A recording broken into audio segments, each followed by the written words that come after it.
Assalamualaikum warahmatullahi wabarakatuh. Alhamdulillahi rabbil alamin, wassalatu wassalamu ala asrafil anbiya'i wal mursalin wa ala alihi wa ashabihi ajmain, amma ba'd. Bapak dan Ibu, orang-orang tua kami, jamaah salat fardu subuh dan pengajian subuh yang dirahmati Allah, Bapak Ustadz kita selaku penceramah yang saya muliakan, puji syukur sama-sama kita panjatkan kehadirat Allah Subhanahu wa taala yang telah memberikan nikmat kesehatan, kesempatan sehingga kita dapat berkumpul di masjid yang berbahagia ini dalam rangka pelaksanaan salat fardu subuh dan pengajian subuh seperti biasanya. Selawat beriringkan salam tak lupa kita persembahkan keharibaan junjungan Nabi besar Muhammad sallallahu alaihi wasallam. Allahumma salli ala sayyidina Muhammad wa ala ali sayyidina Muhammad. Semoga kelak kita memperoleh syafaat dari beliau di yaumil akhir. Amin amin ya rabbal alamin.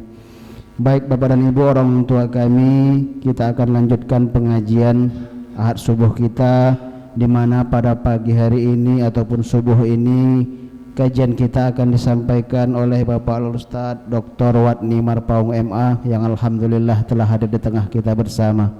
Baik Bapak dan Ibu, orang tua kami, jamaah sekalian, untuk mempersingkat waktu, kita mulai pengajian subuh kita dengan mengucapkan kalimat basmalah. Bismillahirrahmanirrahim. Kepada Bapak Ustaz, waktu dan tempat kami persilahkan. Bismillahirrahmanirrahim. Assalamualaikum warahmatullahi wabarakatuh. Hamdan wa syukran lillah, salatan wa salaman ala rasulillah man la nabiyya ba'dah. Allahumma salli wa sallim wa barik ala sayyidina Muhammad wa ala alihi wa ashabihi ajma'in, amma ba'd. Subhanaka la ilma lana illa ma 'allamtana, innaka antal alimul hakim. La hawla wa la quwata illa billahil aliyil azim. Bapak Ibu, orang tua saya, jamaah salat subuh yang dimuliakan Allah, bersyukur kita pada Allah Qadirabul Jalil dengan lafaz alhamdulillahi rabbil alamin. Subuh ini Allah lepaskan kembali ruh kita pada jasad kita di subuh ini. Lalu Allah gerakkan hati dan kaki kita melangkah ke rumah Allah ini. Kita mengkaji kalam-kalam Rasulnya. Semoga ini adalah hidayah yang terhunjam pada hati kita. Amin ya rabbal alamin. Salawat dan salam pada Rasulullah sallallahu alaihi wasallam dengan lafaz Allahumma salli ala sayyidina Muhammad. Semoga lisan kita, qalbun kita terpilih dan terlatih menyebut-nyebut, mengulang-ulang nama kekasih Allah Habibullah Muhammad Rasulullah sallallahu alaihi wasallam. Bapak Ibu, orang tua saya dimuliakan Allah, mari sebelum kita mulai kajian ini kita baca surah Al-Fatihah. Semoga hidayah yang Allah berikan pada kita Allah istiqamahkan saudara-saudara kita yang sampai detik ini, yang jauh, yang dekat, yang kita kenal, bahkan yang tak kita kenal, belum juga rukuk dan sujud di hadapan Allah. Semoga Allah titipkan hidayah pada hati mereka.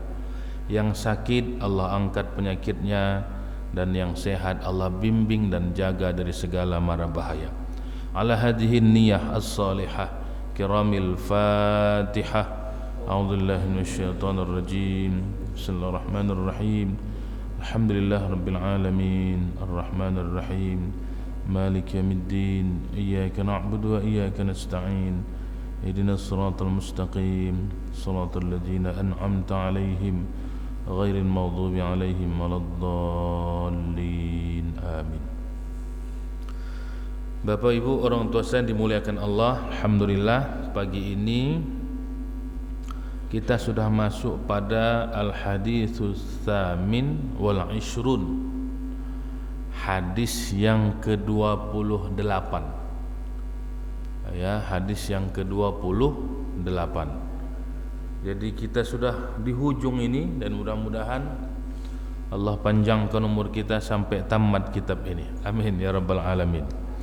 Bapak Ibu yang dimuliakan Allah, Hadis yang ke-28 ini diriwayatkan dari an Abi Najih Irbad bin Sariyah radhiyallahu anhu qol. Hadis ini diriwayatkan dari Abi Najih Al-Irbad bin Sariyah, semoga Allah meridhoinya. Maka Bapak Ibu, hadis ini ada yang menyebut dengan hadis Irbad. Hadis Irbad itu dinisbahkan pada sahabat Rasul yang bergelar dengan namanya Najih Al-Irbad. Walaupun beliau banyak juga meriwayatkan hadis yang lain, tapi kalau disebut misalnya hadis Al-Irbad gitu ya, Al-Irbad, maka yang dimaksud adalah hadis ini, hadis yang ke-28 ini. Lalu kata beliau, qal, ia berkata, wa'adhana Rasulullah sallallahu alaihi wasallam mau'izatan wajilat minhal qulubu wa darafat minhal uyunu. Kata Irbad ini, jadi Bapak Ibu, Rasul itu kan kumpul para sahabat, lalu Irbad yang meriwayatkan hadis ini. Kata beliau, Rasulullah itu mau'izah, menasihati kami. Jadi Rasul itu bisa langsung qol, Rasul mengatakan, tapi ini hadis ini menggunakan kalimat redaksinya wa'azona. Jadi wa'azona itu sahabat kumpul, lalu Rasul menasihati. Kalau boleh jadi hadis yang lain Rasulnya katakan begini atau bla bla bla gitu. Ini tidak. Langsung dia kalimatnya adalah nasihat. Rasul menasihati kami, yang nasihat Rasul itu mau'izatan wajilat minhal qulub, membuat hati kami bergetar. Wajilat ini kalimatnya sama itu Bapak Ibu.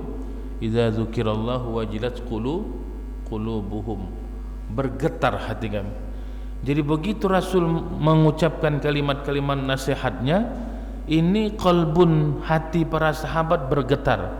Wa zarafat minhal uyun, dan bercucuran air mata para sahabat. Bergetar hati, bercucuran air mata.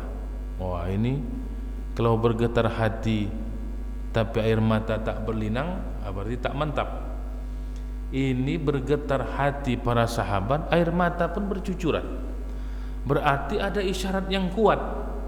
Tidak seperti biasanya sebagaimana Rasul berkumpul dengan para sahabat-sahabat yang lain. Lalu para sahabat faqulna, bertanya sama Rasul, ya Rasulullah, ka'annaha mau'izatu muwaddi'. Ya Rasulullah, ini nampaknya nasihat perpisahan ini ya Rasul. Kira-kira begitu. Jadi ingat Bapak Ibu, para Rasulullah itu dan para sahabat, kalau dimensi sufistiknya misalnya, mereka juga diberikan yang namanya kasyaf. Ya, ada yang kasyaf gitu ya, dibukakan Allah yang namanya hijab-hijab bagi para sahabat. Cuman kan tidak banyak diulas karena khawatir nanti Islam itu persis seperti agama mistis gitu. Maka Rasul hanya yang zohir-zohir saja. Ya, banyak bisa kita lihat misalnya Umar, wabil khusus Umar misalnya. Umar itu ketika misalnya perang, ya, lalu Umar ketika itu mengatakan, ketika khutbah di Masjid Nabawi, Umar khutbah, pasukan yang diutus Umar lagi perang ratusan kilometer, tapi diizinkan Allah kasyaf Umar, nampaknya para sahabat, ya, para sahabat lagi terdesak. Umar khutbah Jumat di masjid, tapi tembus. Lalu Umar mengatakan, wahai pasukan, naik ilal jabal, naik ke gunung. Sahabat bingung, apanya Umar nih, menjerit-jerit khutbah, kira-kira begitu. Tapi para sahabat paham bahwa Umar lagi kasyaf, dan para sahabat itu mendengar. Bukan ada pakai WA video call orang tuh ya kan, video call naik ke gunung, tak ada. Tapi sahabat semua mendengar sehingga mereka naik lari ke gunung, dan itu diceritakan, dikonfirmasi begitu sahabat sudah pulang, kami mendengar suara Umar. Kalau seandainya tidak, selesai para pasukan itu dibuat musuh-musuh. Banyak riwayat dan banyak yang terjadi. Saya menyebutkan untuk ka'annaha mau'izah ini. Bahkan Bapak Ibu, Umar itu ketika Amr bin As itu menjadi gubernur di Mesir. Saat itu Amr berkirim surat pada Umar. Ada kebiasaan penduduk Mesir sebelum ditaklukkan itu mengorbankan anak gadis ke Sungai Nil. Jadi Sungai Nil itu kering gitu. Lalu masyarakat Mesir ketika itu ditumbalkan anak gadis. Baru airnya normal balik. Lalu Amr berkirim surat pada Umar, yang satu jadi khalifah. Kira-kira isyaratnya bagaimana ini Umar? Kebiasaan penduduk Mesir. Lalu Bapak Ibu, apa yang dilakukan Umar? Umar menulis surat bukan ke Amr, tapi ke Sungai Nil. Bayangkan itu Bapak. Ditulis Umar surat, wahai Sungai Nil, jika engkau adalah ciptaan Allah, maka tunduklah pada Allah, dan jangan ada satupun pengorbanan lagi kecuali hanya dengan izin Allah. Itu aja kalimat perintahnya pada Amr. Wahai Amr, sampai surat ini lemparkan ke Sungai Nil. Mana cerita masuk akal cerita awak berkirim surat ke sungai samping, wahai sungai jangan banjir, kira-kira begitu. Umar begitu. Lalu dikirimnya surat, wahai Sungai Nil, jangan engkau lagi minta korban, jika engkau izin Allah dan perintah Allah, tetaplah mengalir sesuai dengan perintah Allah. Dilemparkan Amr, dilemparkan Amr. Sudah, setelah itu tak ada lagi pengorbanan. Yang namanya anak gadis dikorbankan untuk Sungai Nil. Bayangkan Bapak Ibu, berkirim surat dia itu karena bagaimana tingkat kewaliannya. Dalam para ulama menyebut kewaliannya Umar bin Khattab. Ada satu riwayat ini kebalikan Bapak Ibu. Kebalikan, ketika Umar bin Khattab meninggal dunia, sahabat-sahabat kumpul lagi menguburkan. Lalu Ali bin Abi Thalib tinggal dia Bapak. Jadi sahabat-sahabat yang lain pulang, Ali tinggal. Ali ingin menyaksikan, berdoa kepada Allah. Ya Allah, kata Ali, Umar ini waktu hidup semua orang dimarahin, disenggak.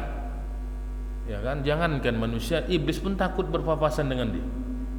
Ya kan, kalau seandainya Umar lagi tidur di masjid, ada orang sholat di masjid, iblis, setan tak berani masuk ke masjid. Bukan karena ada orang sholat, tapi ada Umar lagi tidur. Bayangkan tuh Bapak Ibu, Umar tidur tak berani iblis. Awak sholat berdendang sayang kau datang dia menggoda. Umar lagi tidur, ada orang sholat. Bukan karena orang sholat iblis tak berani masuk, tapi karena ada Umar lagi tidur, disenggaknya. Lalu kata Ali, ya Allah, bukakan kasyafku ya Allah. Jadi kasyaf itu bukan macam ilmu sihir, permohonan pada Allah. Ya Allah, bukakan kasyafku. Aku mau lihat bagaimana Umar ketemu dengan siapa tukang tanya? Malaikat apa yang bertanya itu? Yang bertanya mungkar wang nangkir itu ingin dilihat oleh Ali, bagaimana Umar ketemu dengan malaikat yang luar biasa dahsyat ngerinya. Kalau ketemu dengan Umar, dibukakan Allah Bapak Ibu. Lalu begitu Umar di dalam, Ali bisa lihat. Begitu datang malaikat tukang tanya yang luar biasa ini, ya kan, dengan wajah yang menakutkan, begitu mau datang dibentak Umar. Hei, langsung begitu kalimat. Kau tahu siapa yang mau kau tanya ini? Aku ini adalah temannya Ahsanul Khalq, temannya hamba Allah yang paling disayangi oleh Allah. Bukan dia disebutkan hebat, tidak, tapi aku teman dekatnya Rasulullah. Jangan kau macam-macam kira-kira gitu. Jadi karena di mob sama Umar juga, walaupun dia di situ. Lalu yakinlah Ali sampai Munkar wa Nakir itu pun tetap dimob oleh Umar bin Khattab, tapi bukan dirinya. Dia mengatakan, aku temannya ahsanul dan sebaik-baik makhluk yang disayangi oleh Allah. Siapa itu? Rasulullah sallallahu alaihi wasallam. Nah, Bapak Ibu yang dimuliakan Allah, ini pun sama. Saya ingin menyebutkan ka'annaha mau'izatum muwaddi'. Kata para sahabat, ya Rasul, nampaknya ini nasihat terakhir ini. Maka fa'ausina, maka dia menasihati kami. Apa nasihat Rasul? Jadi nanti Bapak Ibu hadis ini disebutkan oleh Rasul ini pasca haji wada. Jadi haji wada itu haji terakhir itu, turun wahyu terakhir, dan Rasul pun menyebutkan hadis ini sesudah haji wada. Kira-kira sudah dekat. Rasul pun sudah tahu. Dia sudah tahu, maka isyarat bisyarah orang mau meninggal tak ada ilmunya pula secara zahir, tapi orang-orang yang akan dipanggil Allah, wali-walinya, kekasih Allah, tahu. Saya Bapak Ibu ketika MTQ nasional yang di Kalsel, Kalimantan, saya lama kepengen mau ke Ustaz, ke makamnya guru Abah Sukumpul itu. Abah Sukumpul itu di Martapura, Pak, di Kalimantan, di Banjarnya. Persisnya di Kelurahan Sekumpul. Saya banyak juga mengikuti ceramah-ceramah beliau dan pengen ke sana. Dan tak ada niat waktu itu. Begitu diikutkan kafilah Sumut waktu itu menjadi pelatih waktu MTQ nasional, diikutkanlah. Saya tidak berpikir bahwa akan ke situ. Mungkin entah di Banjarmasinnya, mungkin berjam-jam lah sampai ke Martapura itu. Begitu kami sampai kafilah Sumut waktu itu, saya tanya drivernya, jauh dari tempat MTQ ini guru Sekumpul. Kalau ke situ Pak, jalan kaki pun bisa. Terkejut saya. Alhamdulillah. Karena di luar ekspektasi dugaan saya. Saya pikir entah yang di Banjarmasinnya masih jauh lagi, mungkin 2 jam 3 jam. Dari penginapan itu pun bisa jalan kaki gitu. Akhirnya Bapak jalan kaki saya ke makamnya guru Abah Sukum Waliullah. Abah Sukumpul ini bawa termasuk sampai cerita mau matinya disiapkan di kafan, siapkan semua tingkat kewalian. Jadi 2005 beliau meninggal. Yang kalau haul memperingati mati meninggalnya itu Kabupaten Banjar itu hampir tutup. Jutaan orang yang hadir ke situ, bukan hanya dari Banjar, itu dari segala Indonesia yang datang, dari berbagai penjuru dunia datang. Itu berdatangan karena haulnya. Dan saat itu begitu haulnya Bapak Ibu, itu semua kedai-kedai makanan gratis. Bukan hanya dekat itu, semua sekabupaten itu gratis. Bengkel-bengkel gratis. Maka ada juga dengan yang nakal itu ya kan, dipaskannya mobilnya terus waktu apa itu, gratis ya bengkel dia. Mengapa? Ingin mengambil barokahnya Abah Guru Sekumpul, luar biasa. Dan itu sampai sekarang. Ada yang menarik Bapak Ibu, dan itu pengakuan jamaah beliau yang sesudah meninggal. Ini majelisnya ini, ya jamaahnya ini di Papua Pedalaman. Begitu haul mereka datang. Kata gurunya yang di Papua Pedalaman ini, datanglah ke Martapura, ada haul guru, seorang guru di sana. Datanglah ke Martapura. Karena memang padat, jadi puluhan kilo tak sampai ke Rodoh itu, puluhan kilo tak bisa jalan lagi. Orang hanya di pasar besar itu duduk, bukan dekat. Kalau misalnya di Basilam itu kan masih masuk ke Basilam, ini di kota besar itu duduk saja orang. Lalu dia jalan, akhirnya Bapak Ibu sampailah dekat. Sama juga macam-macam makam Sunan Ampel gitu ya, Basilam ada foto-foto jualan sama. Lalu begitu sampai ini jamaah pengajian yang dari Papua Pedalaman ini, mereka melihat ada foto banyak dijual foto pas kumpul.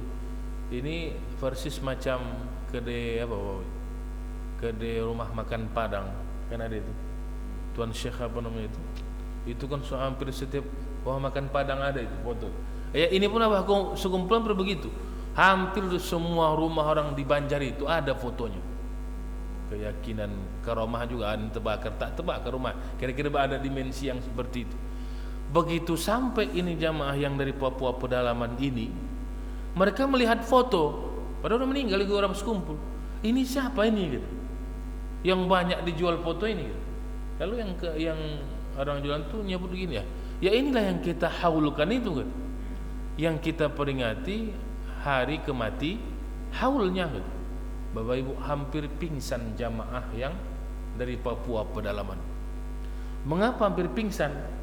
Karena selama ini yang mengajar mereka di Papua pedalaman itu adalah apa? Guru sekumpul.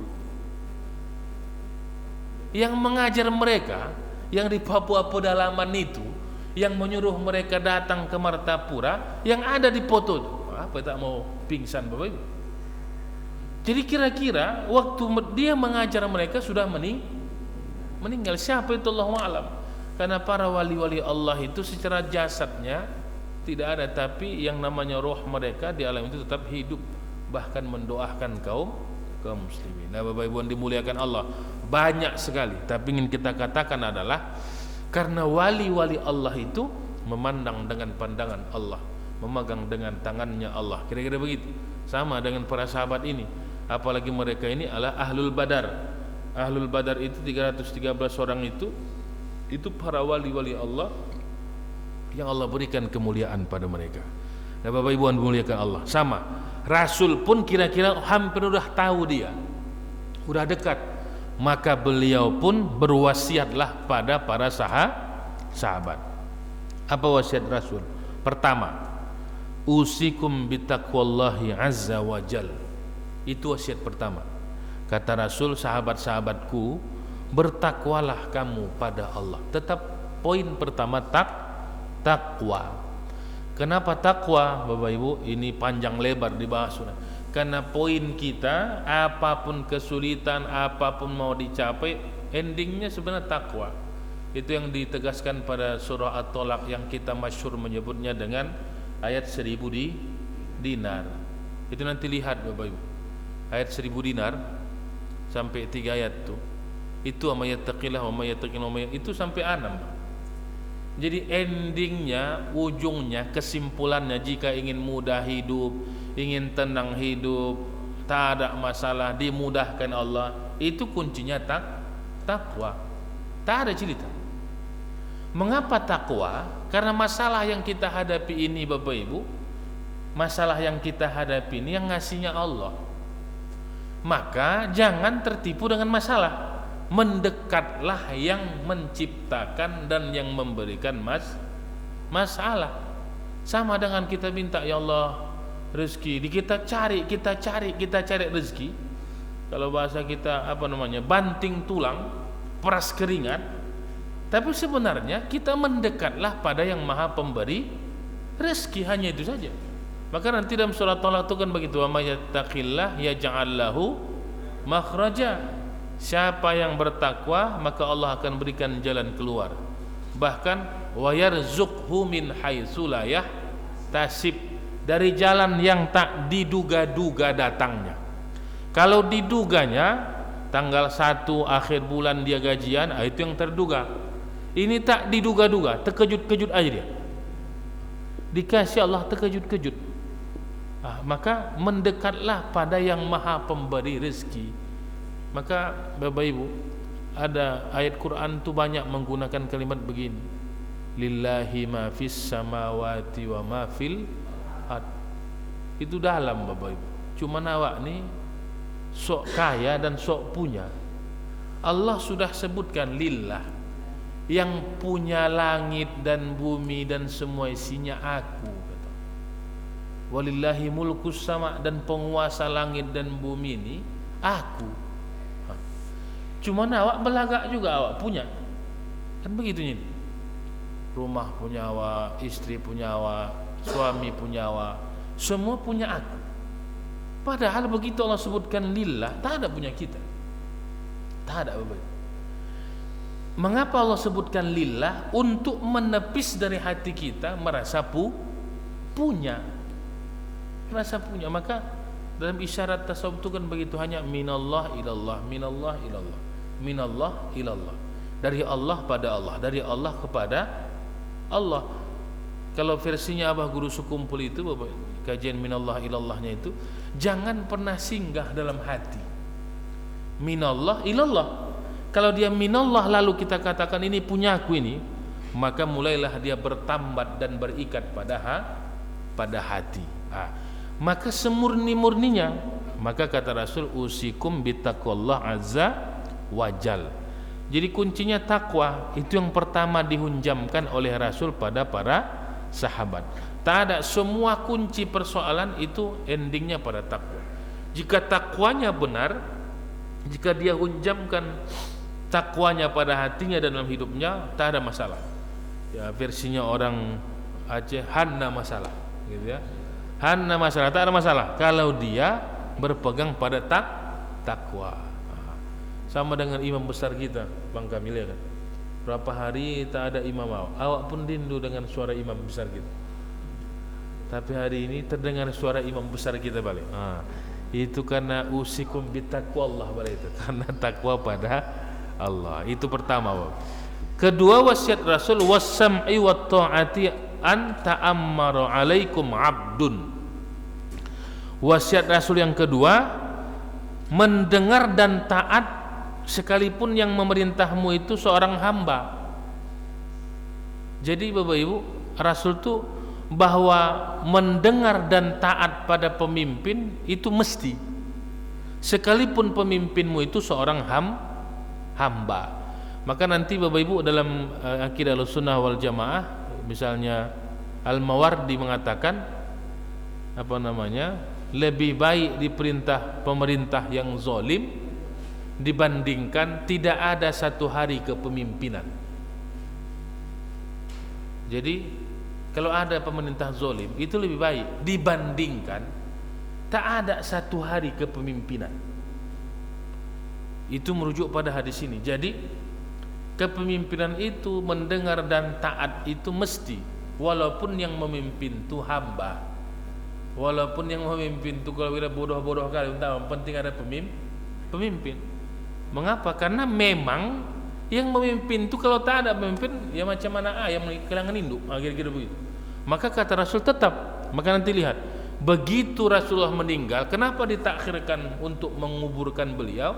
Karena belum terpilih siapa yang jadi khalifah sebelum dilantik dan ditunjuk, dimusyawarahkan Abu Bakar Siddiq menjadi khalifah pertama sesudah Rasulullah meninggal. Jadi Bapak Ibu, ini adalah wasiat Rasul pada para sahabat. Maka Rasul katakan tak boleh ada vakum kepemimpinan. Kira-kira begitu. Tak boleh. Harus ada tetap pemimpin. Ya, walaupun itu hanya seorang budak, tetaplah engkau sam'an wa ta'atan, mendengar dan taat pada pemimpin. Fa innahu may ya'ish minkum fasayara ikhtilafan katsira. Maka sesungguhnya siapapun di antara kamu yang hidup nanti sesudahku, kamu akan melihat nanti banyak pertikaian. Nah, itu yang pertama. Ini yang ketiga. Nanti kamu sesudahku akan kamu lihat nanti banyak pertikaian, perdebatan, perbedaan banyak. Dan itu ternyata Bapak Ibu disebutkan Rasul itu terjadi. Dari mulai Rasulullah meninggal, Abu Bakar, Umar, Utsman, banyak orang yang mau gerakan murtad, mengaku Nabi palsu, muncul firqah Syiah dan sebagainya gitu ya. Ada yang Khawarij. Itu terjadi. Jadi Rasul ini kira-kira kalau bahasa sekarang namanya, kan ada futurolog, ahli memprediksi masa depan, futurolog. Rasul pun begitu, ini akan begini, akan begini, dan banyak. Sama misalnya Bapak Ibu, apa yang didugakan oleh Rasul ketika Muhammad Al-Fatih menaklukkan Konstantinopel. Itu Rasul kan begitu. Satu saat Bizantium, simbol yang namanya Roma itu akan takluk. Ternyata itu terbukti hampir 700 tahun sesudah meninggal Rasulullah baru terbukti. Dan itu adalah kekuatan dan keyakinan Muhammad Al-Fatih. Kan orang mengeluh-elukan saat itu, pembohong Muhammad, katanya mau ditaklukkannya Bizantium dan sebagainya. Saat itu begitu ditaklukkan oleh Al-Fatih dengan segala skenario dan taktik dia, begitu dia masuk, Bapak Ibu, apa yang pertama dikatakan oleh Muhammad Al-Fatih pada penduduk Rom ketika itu? Bahwa Muhammad Rasulullah Nabiku adalah benar. Apa yang dia prediksikan inilah kebenaran. Begitu. Maka yang disebutkan Rasul itu pasti terjadi, dan ini pun terjadi. Banyak yang namanya ikhtilafan katsiran. Kalau kamu sudah sampai begitu terjadi banyak ikhtilaf, fa'alaikum bisunnati, itu. Maka wajib atas kamu berpegang pada sunnahku dan sunnah khulafair rasyidin al-muhdiyyin.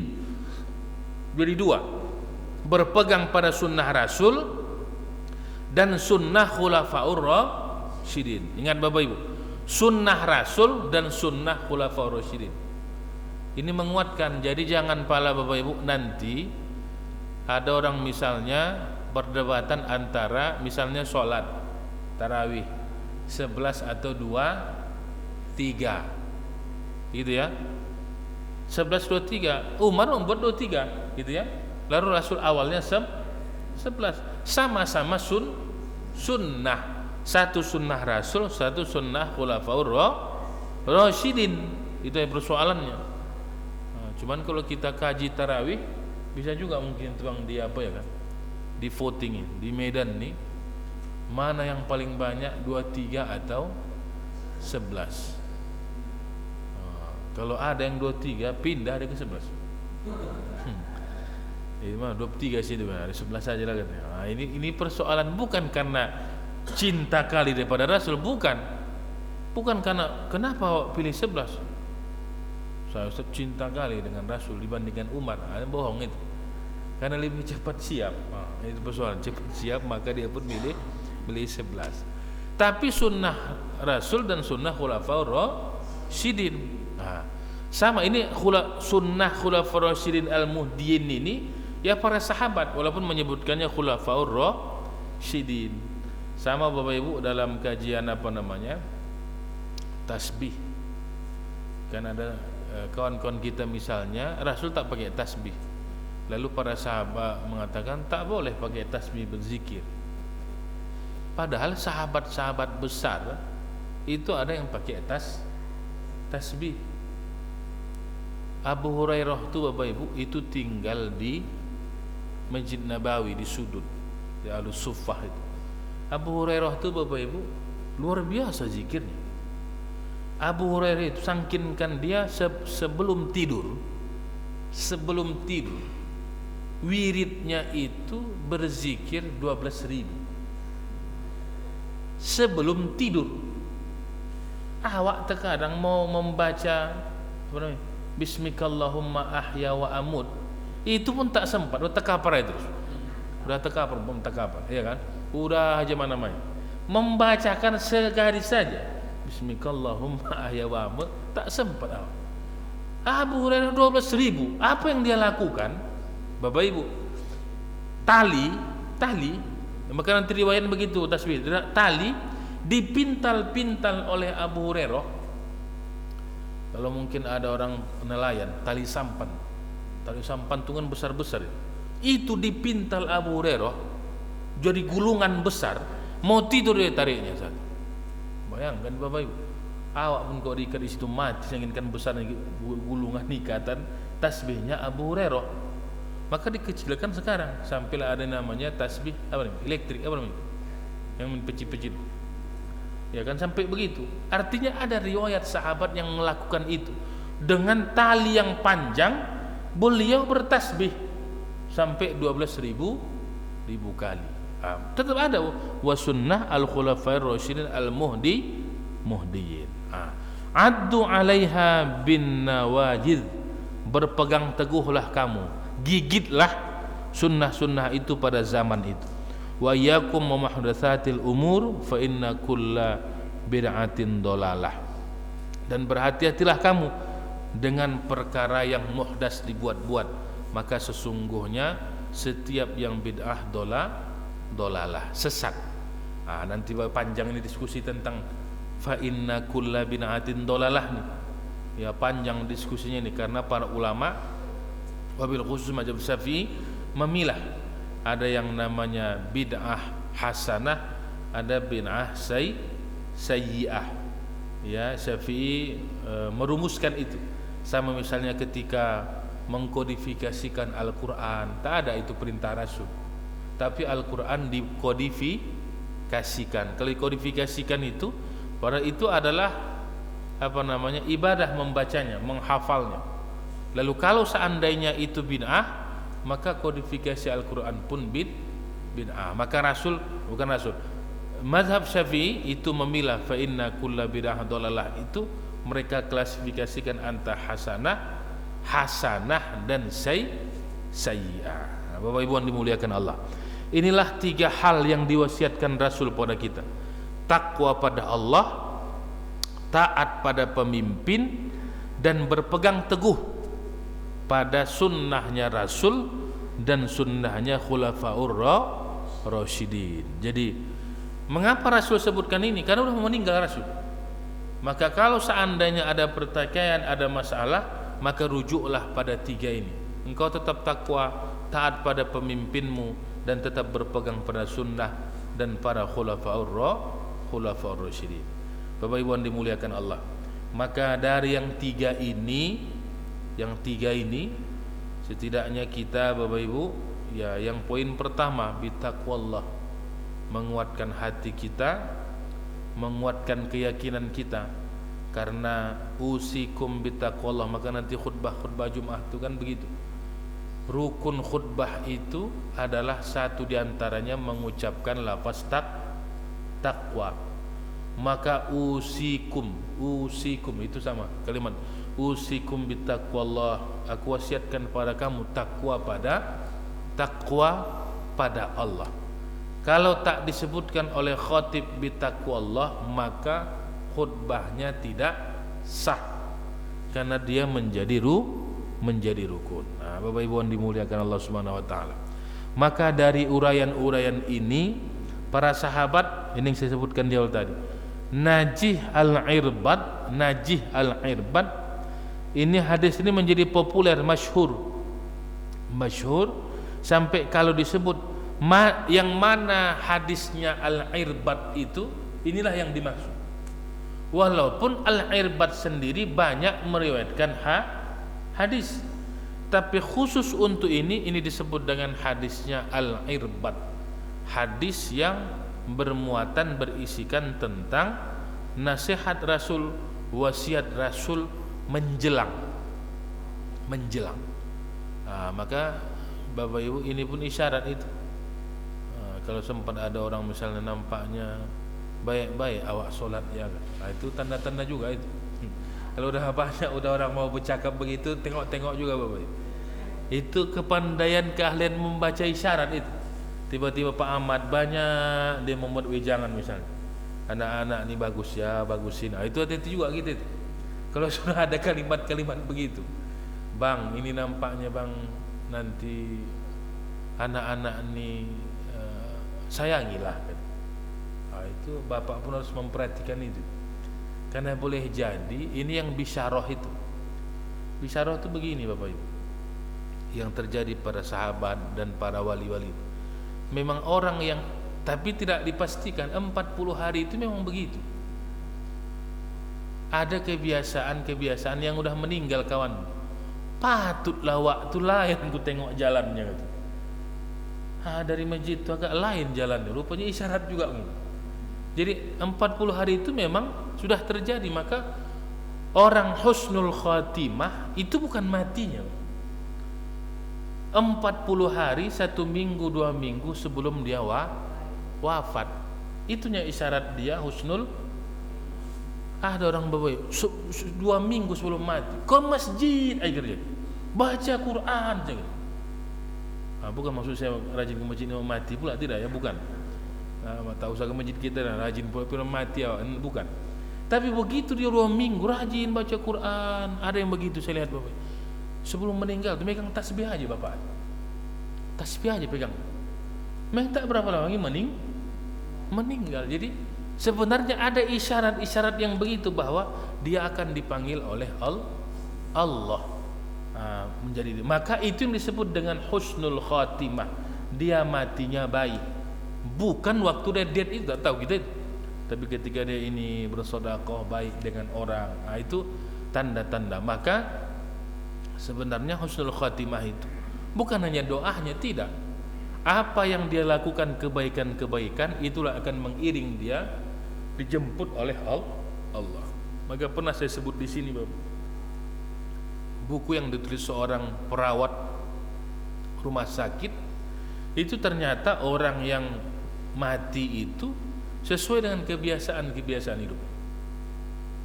Kalau rajin ke masjid, rajin silaturahim, matinya begitu juga. Kan ada yang di WA belakangan, yang di Madinah itu, yang tukang azan, yang muadzin subuh, jam 3:30 kira-kira beliau sudah di masjid baca Quran menunggu mau azan. Itulah kerjaan, mau azan. Pas hari H itu ditunggu orang tak azan. Dia pikir orang tertidur dekat rehal dia yang baca Quran. Rupanya Bapak Ibu, itulah hari terakhirnya. Dia meninggal lagi baca Quran menunggu mengumandangkan azan. Ya Allah, kita pun hanya bermohon begitu Bapak Ibu. Maka kata para itu begitu, orang yang wafat itu dia katakan dilihatnya di rumah sakit, di ruang ICU itu sesuai dengan kebiasaannya. Maka ada yang dia dengar begitu mau mati itu kalimatnya mana tanah. Rupanya kawan tuan takur tanah, tukang beli tanah dia. Itu kalau sempat dia kerjanya ada tanah garapan, tembungan tanah garapan. Itu mungkin pertama ya tanah garapan. Akhirnya gitu. Ada yang disebut lagi misalnya dia menyebutkan uang, dia tuliskan itu. Uang. Banyak kali Pak depositonya. Banyak uang mau dihitung tiap bulan. Maka itu yang dia ucapkan, yang terhunjam memorinya itu uang. Bahkan yang dia sebutkan itu ada yang mau meninggal itu kalimatnya kalimat kebun binatang semua. Ini yang dahsyat itu.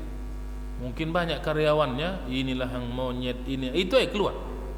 Kalimat itu keluar Bapak. Jadi tergantung kebiasaan dia ketika hidup. Begitu dia mau sakaratul maut berdatangan itu. Mungkin nampaknya monyet, nampaknya tawa, sebutnya diulang-ulang. Maka sama, orang su'ul khatimah, husnul khatimah tergantung kebiasaan yang dia lakukan.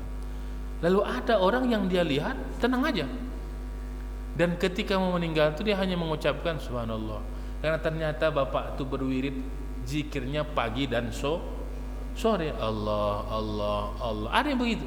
Jadi tergantung kebiasaan apa yang dia wiridkan, maka itu akan muncul dan datang ketika dia meninggal sakaratul maut. Bapak Ibu yang dimuliakan Allah, maka doa itu kan begitu ya. Allahumma khtim lana bi husnil khatimah. Minta husnul khatimah. Saya teringat Bapak Ibu ketika cerita Datuk Abah Guru Sekumpu. Dia punya paman wali juga, Syekh Seman namanya. Itu luar biasa. Dia bercerita pamannya ini besok mau meninggal. Abah Guru inilah yang membersihkan kukunya, dibersihkan. Udah memang siap. Bertanya Abah Guru, besok kan Pak Cik pulang. Iya, pulang besok. Disiapkan sesiap-siapnya. Kuku dibersihkan, semua disiapkan, gitu ya. Siapa yang mandikan sampai begitunya? Siapa yang mandikan besok? Si Pulan. Lengkap. Sudah macam mau masuk ya pesta perkawinan aja. Pak Saripudin kan datang ini kan baru menikah pulangnya kan. Macam pesta menikah. Jadi disiapkan kukunya semua, diulangi lagi. Besok Pak Haji pulang, iya pulang besok, kira-kira semua disebut. Mengapa Allah berikan yang namanya ma'rifah itu padanya? Supaya disiapkan dia pulang menuju Allah. Bapak Ibu yang dimuliakan Allah, mudah-mudahan kita yang hadir nih Bapak Ibu, Allah istiqamahkan dan husnul khatimah, amin ya rabbal alamin. Lebih dan kurang mohon maaf. Billahi taufiq wal hidayah. Wassalamualaikum warahmatullahi wabarakatuh. Waalaikumsalam warahmatullahi wabarakatuh. Terima kasih kami ucapkan kepada Bapak Ustadz yang telah menyampaikan tausiahnya tadi, yakni hadis arba'in yang ke-28. Baik, kita masuki sesi tanya jawab sedikit, masih ada waktu. Kami persilahkan kepada para jamaah bapak dan ibu, orang tua kami yang kiranya mungkin ada yang mau dipertanyakan. Kami persilahkan Pak, Bu, yang mau bertanya, baik berkaitan dengan apa yang disampaikan tadi ataupun mungkin di luar daripada itu. Ada Pak, Bu? Kalau tidak kita lanjut. Baik, oh ya, silakan Pak Bendahara.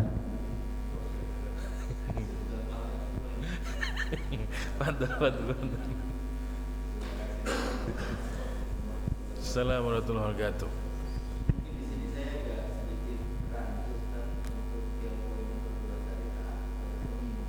Itu kaitannya seperti apakah pemimpin yang harus kita taati? Apakah itu dalam ruang lingkup yang sempit atau ruang lingkup yang luas? Kalau dulu kan jelas pemimpinnya Rasulullah, setelah Rasulullah meninggal ada khalifah. Tapi kalau yang sekarang ini yang mana sebenarnya pemimpin kita ini? Terima kasih. Baik, Bapak Ibu begini. Pada poin yang kedua wasiat Rasul itu berlaku umum. Jadi kata Rasul, as-sam'an wa ta'atan, mendengar dan patuh pada pemimpin sekalipun dia seorang hamba. Poinnya Bapak Ibu bahwa kepemimpinan itu, qiyadah itu ya, imarah itu dalam Islam itu penting. Tak mendengar dan patuh, gitu ya. Bagaimana tingkat kepatuhannya sebenarnya? Quran menyebutkan itu, ati Allah wa ati Rasul. Kan begitunya Quran menyebutkan. Ya ayyuhalladzina amanu, ini seirama dengan hadis. Ya ayyuhalladzina amanu ati Allah wa ati Rasul wa ulil amri minkum. Para ulama sudah menjelaskan kenapa pada kalimat Allah dan Rasul ada kalimat atiu. Kan gitu ya. Ati Allah wa atiur Rasul. Pada ulil amri tak ada atiu. Harusnya ati Allah wa ati Rasul wa atiu ulil amri minkum. Tidak. Yang ada kalimat atiu itu pada kalimat Allah dan Rasul. Artinya kepatuhan pada Allah dan Rasul mutlak. Tak ada keraguan dan tak ada perdebatan. Mutlak patuh pada Allah dan Rasul. Lalu pada ulil amri kenapa tak pakai atiu? Kepatuhan pada ulil amri itu tidak mutlak sebagaimana patuhnya pada Allah dan Rasul. Jika dia seirama dengan Allah dan Rasul, maka patuhilah dia. Tapi kalau tidak, tunggu dulu. Kira-kira. Jadi kepatuhan pada pemimpin itu dalam konteks itu adalah masih bersyarat ketika tak digunakan kalimat atiu. Cuman Rasul hanya ingin menegaskan bahwa kepemimpinan itu penting. Maka dalam ahlu sunnah wal jamaah, kalau ada pemimpin zolim pemimpin, itu lebih baik dibandingkan sama sekali tak ada pemimpin. Jadi kira-kira begini, kalau presiden lah, kalau ada presiden parah kali misalnya, itu lebih baik dibandingkan tidak ada presiden. Kalau gubernur, parah gubernurnya, lebih baik dia agak-agak tak adil sedikit dibandingkan tidak ada kira-kira begitu. Mengapa? Karena itu penting, harus ada yang menjadi bahwa ada yang akan mengingatkan, ada yang akan memasukkan, itu adalah bentuk an-nasihat. Tapi ketiadaan kepemimpinan tidak boleh dalam Islam. Dan itu dikuatkan begitu mendengar Rasul belum dikebumikan. Karena perdebatan siapa yang akan menggantikan Rasulullah. Coba Bapak Ibu, begitu tak ada pemimpin, coba nanti kita lihat ketika Rasul meninggal. Begitu Rasul meninggal, belum diangkat Abu Bakar, apa yang terjadi? Itu udah mau cekcok. Itu udah mau, ke bahasa kita sudah mau ya baku hantam sudah. Maka kebijakan langsung mengangkat Abu Bakar itu keputusan, karena begitu meninggal Rasul vakum, tak ada pemimpin, siapa yang mau ditaati? Maka ada istilah baiat, dibaiatlah Abu Bakar atas musyawarah. Kalau tidak, Muhajirin Ansor pun udah mau berantem, mengatakan bahwa dia yang layak menjadi khalifah. Maka begitu harus diambil, dilantik, selesai. Disitulah letak pentingnya, urgennya, muhimmahnya seorang pemimpin. Kepatuhan padanya bersyarat ati Allah wa ati Rasul wa ulil amri minkum. Kira-kira begitu.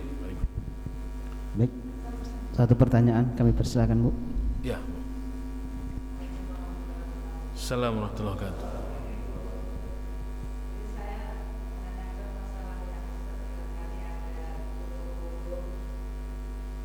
Nah. Iya. Perjalanan di Kalimantan tadi, Ustaz. Dan saya lihat juga di sekitar kita memang orang-orang yang katakanlah yang mengikuti tarekat itu kan kita kalau rumahnya itu banyak dipajang seperti foto-foto mereka, seks itu, Ustaz. Tapi selama ini masih itulah yang menjadi di dalam hati kita. Kalau kita lihat dari pengalaman mereka kan memang seperti udah dari Allah, katakanlah zikirnya udah banyak gitu, Ustaz. Tapi kenapa kok memajangkan foto-foto guru-guru mereka? Jadi sehingga kita sudah tidak apalagi dengan mereka, tidak tertarik gitu dari segi pengamalannya.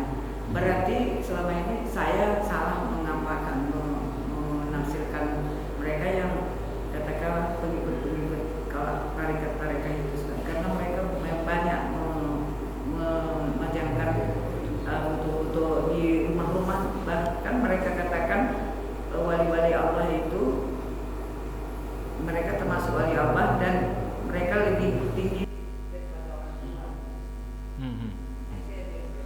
Baik, Bapak begini. Pertama, salahkah memajang foto para ulama? Jawabannya tidak.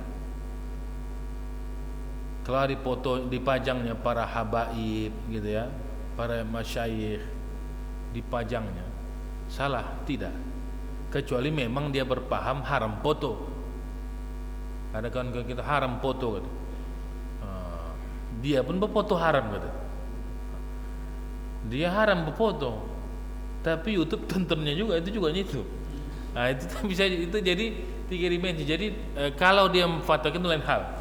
Maka kalau ada orang Bapak Ibu memajang foto, boleh. Cuman pertama bahwa bukan dia menyembah foto, begitu ya. Samanya ziarah kuburan ke tempat para wali. Kalau ziarah ke makam para sunan, para wali, boleh berdoa, boleh. Cuman jangan berdoanya didoakan nih, wahai Sunan Ampel, itu salah dia. Kabulkanlah doaku, syirik, itu syirik. Ini persoalan di doanya ini. Tapi kalau dia, ya Allah, aku bermohon padamu ya Allah, berikanlah aku ya Allah kemudahan dengan kemuliaan wali-walimu, itu selesai, tak ada masalah. Samanya gitu, ila hadratin nabiyil mustafa rasul, itu kan begitu. Ila hadratin itu apa maknanya? Ya Allah, berkat ke Rasulullah SAW, kemuliaanmu, kekasihmu ya Allah, mohonlah ya Allah ijabah. Karena kita menganggap kita ini siapa, kira-kira begitu. Jadi Bapak Ibu, bukannya cerita macam kita ilustrasikan persis seperti ajudan atau apa namanya ya. Kalau orang misalnya jumpa gubernur, kan punya protokoler, punya ajudan, punya kenalan. Tidaklah persis, tapi kayak begitu. Jadi ya seperti itu. Orang yang sudah dekat dengan Allah, maka doanya para wali-wali itu tak macam doa kita, Bapak Ibu. Kita kan doa kita kan apa namanya ya, kapitalis sebenarnya. Ya Allah, sehatkan aku ya Allah, kayakan aku ya Allah, hebatkan aku ya Allah. Kalau yang lain lantaknya semua mati-mati dia kata, yang penting aku, kan itu kita. Kaya awak, hebat awak, mantap awak, paten awak aja paten. Itu doa kapital kitanya Bapak Ibu. Doa para wali itu nanti disebutkan dalam hadis. Dalam hadis itu begini, Allahumma ighfir li ummati Muhammad. Ya Allah, sayangi, ampunkan umat Muhammad. Allahumma arham ummata Muhammad. Ya Allah, sayangi umat Muhammad. Allahumma astur, lindungi, sayangi. Allahumma jbur, dan tinggikan umat Muhammad. Doanya itu, mau yang maksiat, mau yang taat, kena semua doa. Karena sayangnya doanya bukan untuk dirinya, untuk umat Muhammad. Saya ingin sebutkan ilustrasi ini.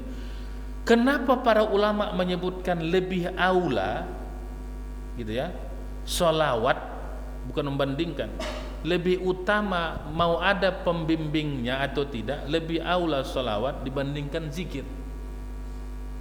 Kenapa Bapak Ibu? Kalau kita berzikir la ilaha illallah, la ilaha illallah, itu kan untuk kita. Kalau bersolawat itu untuk siapa? Bersolawat itu mendoakan Rasulullah, walaupun bukan cerita berdosa, dia tidak, memuliakan dan mendoakan Rasul. Allahumma sholli ala Sayyidina Muhammad, kita mendoakan Rasulullah. Kalau zikir itu untuk kita, maka beda. Maka mendoakan kekasih Allah, maka Allah mendoakan kita, begitu. Maka dalam hadis begitu, siapa yang mendoakan kaum muslimin sebanyak itu, maka sebanyak itu pula Allah akan berikan padanya.